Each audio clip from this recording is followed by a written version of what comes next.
Okay, people, Tom Steak, down in the blocks with Chris Young here in the Crawford Podcasting Network. You know, the completion of the Michigan-Illinois game, a double overtime loss for the Wolverines, about 13.5 hours ago as we're taping here. Yep. By the way, at the Grand Traverse Pie Company, corner of Hagedorn and Grand River. Great place to hang out. See why I love hanging out here. Okay, we're definitely the youngest people in here, but for sure. That's what you are. That definitely works for us. But anyway, so there's why me, denial, all that stuff. Yeah, we're going through all the stages. Yeah, all the stages of Yeah. Okay. Kidding. It's a basketball game, but still. This one hurt. This was right there. This was right there 3-4 times. I mean, we put together a 7-0 run to end the second half. We get the ball to the guys we want to get the ball to at the end of regulation, at the end of the first overtime, at the end of the second overtime. The guys have open shots, open looks. And the worst part about it, you know, we've dealt with this all year. The worst part about it is knowing that Rutgers lost during our game. That just would have just catapulted us. We won last night. That catapults us to an area that, you know, that totally puts us securely in second place in the Big Ten. Wow. And then Rutgers is totally in our rearview mirror. Now looking at the standings, it's like, oh, we're all 10-8. Yeah. You know, 11-8. Or 11-8. I'm sorry. Yeah, one to go. Yeah. Now, I said at the Purdue game, and I had some of this, but I said if they get 12-8 in regular season, well, the problem is that Central Michigan loss is getting worse because CMU is so pathetic. When you have a quad 4 loss, I mean, I'll tell you what, and obviously your 4 years at Michigan, you know, you had non-conference games, and I don't know how you evaluated playing them versus Big Ten play. Yeah. But I hope they learned a lesson that every game is like a Big Ten game. Oh, absolutely. Because it's going to dagger you. Yeah. And that CMU loss, oh my God, that was... Well, and that's all anybody keeps talking about now. You know, you listen to, you know, Joey Brackets, you listen to all the prognosticators about Michigan needs to win more. Michigan needs to win more. And I'm sitting there thinking, before the Illinois game last night, we just won 3 in a row. Yeah. We went into the rack and beat the tar out of a good Rutgers team at home. Like which is tough to do. Not so much on the road. Rutgers on the road. Yeah, Rutgers on the road is a different team. But going into the rack, going to Rutgers home gym, I mean, that's a tough thing to do. And you just kept hearing, oh, Michigan needs to win more. Michigan needs to win more. Yeah. And it's all because of that one stupid game. Yeah. And it's not like when we played Central, you know, they didn't hit a 3/4 court shot and beat us. Yeah. I mean, they beat us start to finish. Yeah. That's what everyone keeps looking back at. And even, you know, going into the Illinois game yesterday, we were in second place in the Big Ten, and everyone was saying we still have work to do. Yeah. But they're talking about Big Ten's getting 9 teams in. We're in second place. It's like, well, it's all about that Central Michigan game, and all comes back to, I hate to say it, one stupid game. Over 2 months ago now. Yeah. No, I can't. Everything you said framed perfectly, and that's just reality. Moving forward, though, still all the opportunities. It's still right there. It's still right there. Yeah. You know, but when I looked at going to Champaign, at State Farm Arena, where you played at both these places versus Indiana. Which was tough. It probably had to do with the quality of opponent as well. Illinois was very good when I was in school. They had like Sergio McLean and those guys. I mean, they were really, they were basically the same type of team they are now. They couldn't really shoot really well, but they were, you know, everyone on the team was anywhere between 6'6" and 7 foot, athletic, could run, jump, and wanted to dunk everything. And that was like I think it was my sophomore years when they came up with the Orange Crush, you know, the Illinois fan base. And it was a good crowd, and they were always into it, but playing at Indiana, venue to venue, there's almost no comparison to anything compared to IU and the Big Ten. Why is it? Because of the overhang of the mountain? Because you look up, and I swear to God, you look up, and it seems like you're looking up 2 miles up in the air, and these fans are all the way up there touching the ceiling, and it looks like they're kind of hanging over you. So it's psychological. And with the way the baskets used to be, they used to have, you know, instead of the stanchions that they have now, they used to have all these goofy supports and stuff like that. Yeah. And the student sections were right behind the baskets. The students would jump a little bit, and the baskets would sway. Yeah. And then they were just loud and screaming and into it the whole game. It was always a very, very difficult place. You know, that's the same thing Ralpher and Jimmy King said earlier in the week when comparing venues. Yeah. Once again, if you have the same level of talent. But hey, it is what it is. It's an opportunity. It's a tremendous opportunity again. So, I mean, I'm not one to say they would have been in, but they would have been sitting pretty. if they had won that game. I don't know how they're. I don't know how they're not in if they win that game. Yeah, no, I know. You know, and that's what.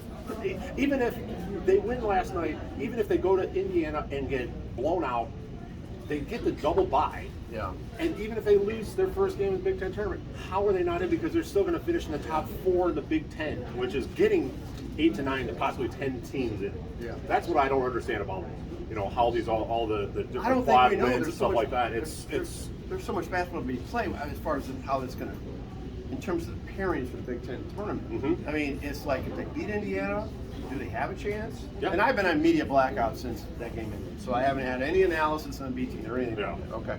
So if they beat IU, can they get that double bye and play on Friday?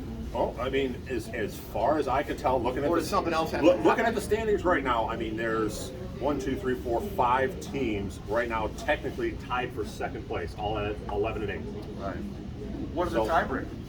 That I don't know. I mean, because Michigan- there's so many, okay, did this team beat this team? And there's so many different convoluted situations that, I mean, there's really no way of telling. And the team that's going to be most affected by this out of anybody is our friends right down the road here. Well, Michigan State. I mean, They have the Minnesota at home. I mean, come on, that's about as normally that's a gimme, that's a layup, and they should be sitting at 11 and 8 also. And they would but have. They're going to miss that last game. And then what would on the tiebreaker with Michigan? I mean, they split. Yep. I mean, But then they go to the State points and do all that. Or the overall, Yeah, they do all kinds of goofy Michigan stuff. State.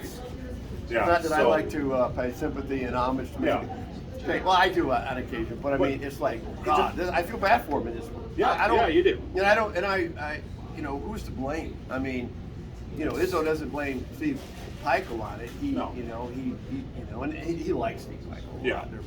But still, that's weird. Why wouldn't you be able to squeeze that? Well, because there was only 2 weeks left in the season. But I mean, you could have done and- that. This happened 3 weeks ago. Yeah, but it's just a matter of figuring out travel schedules and everything else. But Okay, back to the Wolverines. Yeah, Back- to get to the Wolverines. I mean, look at who's sitting in front of us. Yeah. Maryland, IU, Illinois, and Iowa.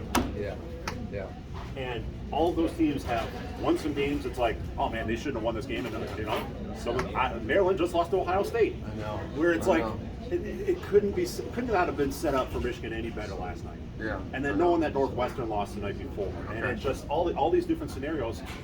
It was laid right out there for us. And what's crazy is it still is. Okay, we got to go to Bloomington on senior night. The last game, the last Trace day Jackson of the regular Davis season. is taking on the senior day moment. Yeah. He's not coming back. No, he's So definitely not coming embracing back. that. Yep. And they're coming. Here's a dastardly thing. I mean, Michigan played Illinois after Illinois lost in Columbus. Mm-hmm. Now, Iowa absolutely, slapped IU around, at Assembly Hall. Yep. Which is crazy. Yeah, which never happens. Which shows feasibility. But Iowa's a freaky team. Yeah, you never know what you're getting from because of Iowa. the 3 ball. Yeah. And so I mean that was a blowout. So you're playing an angry IU team. That's going to be tough. Yep. But you know what? You get what But we match up so well with them that should have won in Ann Arbor. we should have won in Ann Arbor. And looking at the way that our team is playing, especially when we get the right lineup on the court for extended periods of time.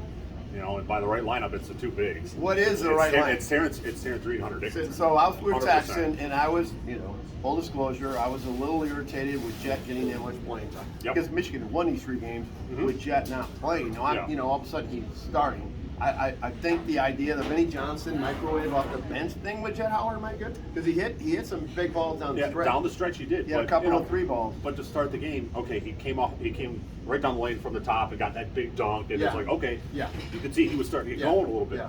Came off the ball screen at the top, knocked down that 15, 18 footer, which looked smooth, and then all of a sudden he disappeared until the end of the game. He wasn't doing anything on offense. He was lost on defense, and it's like, okay, the defense. the defense killed. the defense was just with Jet Howard. Yeah, I mean, you got to play defense. It was a defense of everybody. Illinois is not a good 3-point shooting team, and yet we're out there pressuring guys 30 feet from the basket. And I don't know how many dunks Illinois had, especially in the second half and the overtimes, but it had to have been 6 to 8 dunks because we're just getting blown past. I know. T.J. Terrence Shannon Jr. I mean, he was 4 of 14, but he had the and 1. So Michigan goes up by 7, and he had the and 1. Got the 4. You get the 4 from 7. Yep. Critical time puts a lot of heat on. And he got right to the basket, and he's going to get fouled. Yeah. But if you're going to hit him, hit It's it. like Jalen Pickett. Yeah. It's like I call it driveway basketball. Yeah. Yeah. Just don't let him get the ball up. Don't let him get an and one. You're following him the whole time. Hit him. Yeah. Knock him on the ground, pick him up, help him to the free throw line, let him shoot his 2 free throws instead of shooting an and one. Yeah. But it's just those little subtle things that, that's what leads to a double overtime loss. Yeah. He's Chris Young, former Wolverine center. Tom Crawford here for the Crawford Podcasting Network. Down in the blocks, we're here at the corner of Hagedorn, Grand River, Grand Traverse Pie Company, a great venue. Coffee is absolutely superb. Spectacular. See why? Okay. Looking at that personnel last night, who gets high? Who gets your best grades on the Michigan team as far as performance? Both sides of the ball, offense and defense. If you want to go offense and defense, there wasn't a whole lot of guys that played both ways. Yeah, dribble drive penetration, was Matador defense. It was absolutely Matador defense. And then, okay, if it's going to be Matador defense, that's fine. But then there's no rotation. There's nobody coming over on the help side. Cheddar tried a couple times, and he was just a half a step late, like he's been. Through he plays hard. He plays hard, but he doesn't play effective. He's just not quite there yet. Yeah. I don't know that there was really one guy that played, well on the offensive end and serviceable on the defense. But he played well on offense, obviously. Yeah. And defense, it was the same kind of thing. He was closing out hard on non-shooters, and then getting blown past it, trying to back tap them and stuff like that. It's like he was probably the closest one to having a two-way game. Statistically, had it pretty good on the offensive end, and then he rebounded well. Yeah, he did rebound. He rebounded very well, but he had stone hands the first 10 minutes of the game. Those damn turnovers. And then he was closing out hard on guys, and then all of a sudden he was just, where'd he go? As the guy's blowing past him for dunks. And it's turnovers count as much in the first half as you do in closeouts. Yeah, absolutely. And when you have 10 turnovers about 12 minutes in your half. I mean, my God, you're on mark for 20. I mean, when I look at Michigan statistically, see why? When they're in the beyond 10 turnovers, I'd love to break that down as far as wins and losses. Oh, it's significant. They struggle, and then because that they're not clicking in the half-court game. But that just shows what type of team Illinois is. I mean, if they're a weird team. If you're playing against a team and you cause them to turn the ball over 10 times in the first 12 minutes of the game, how are you not up 15-20? Yeah, because they're not that kind of team. They're not a they don't really fast break, kind of like Michigan doesn't really fast break. Yeah. They don't shoot threes very well. Not at all. They just want to put them on the ground, put their head down, and get to the bucket. This is not the flying a line from the late 80s. No, gosh, no. It's not. And that's another thing that pisses me off. Danger, sometimes I fear that guy, but sometimes he doesn't look that good. No, that's for sure. They just Michigan gave them all kinds of opportunities, and they never took it. They never, blew the lead out to, double figures. Yeah. Well, they're down 9, Yep. and then they're upset. Yeah. 16-point swing for the Wolverines. Yep. Couldn't hold it. Opportunities to close out with final possessions at the end of regulation, at the end of first overtime. And then after that first overtime misfire, I go, man. Well, because Terrace had fouled out. He had fouled out, right? Jet Howard had fouled out. Yep. So you're starting without those, And Jet hit a couple big shots coming down the stretch. Jet put him in position. Yeah, he hit the 3 to tie it up at the end of regulation. So and it's been an erratic lineup with these injuries. Michigan's had some injuries. Obviously Jalen Llewellyn, their starting point guard. Yeah. And then T. Will went down for a while. And then Jet went down for a couple games at critical time. Yep. Okay, close it out. What's your expectation? I mean, we want Michigan obviously to win. For IU on Sunday 4:30, and then Big Ten tournament. What do you think is going to happen? I think Trace Jackson Davis is going to shoot that ball every single time he touches it. I think he's going to be going at either Hunter or Terrence. Is that a good thing or a bad thing? I think for Michigan it's a good thing because I think he's going to try and go for 30. His last game, more than likely his last game in Bloomington. He's going to try and show the fans, like, look, here's my legacy. I'm going to go out and score 30 plus. But then when he does that, he doesn't get everybody else involved. Well, Jalen Hood-Scafino, which is their IU's version of Jet Howard. Yes, exactly. I mean, he's multi-talented, NBA-bound, but man, drives fans nuts. And they play a lot of buddy ball, too. Yes. Meaning that, like they did in Ann Arbor. Yeah, well, and like they did here in East Lansing when they played Michigan State. Yeah. They were only looking for each other. 5. Yeah, exactly. I noticed that. And, if we can get them into that type of game, all the rest of the matchups, I don't have a problem with. Yeah. I'm not afraid of Race Thompson. I'm not scared of any of these other guys beating us. Yeah. It's those two guys that can beat us, and whether we can get them into their own little game inside the game. And then are we going to be tough enough?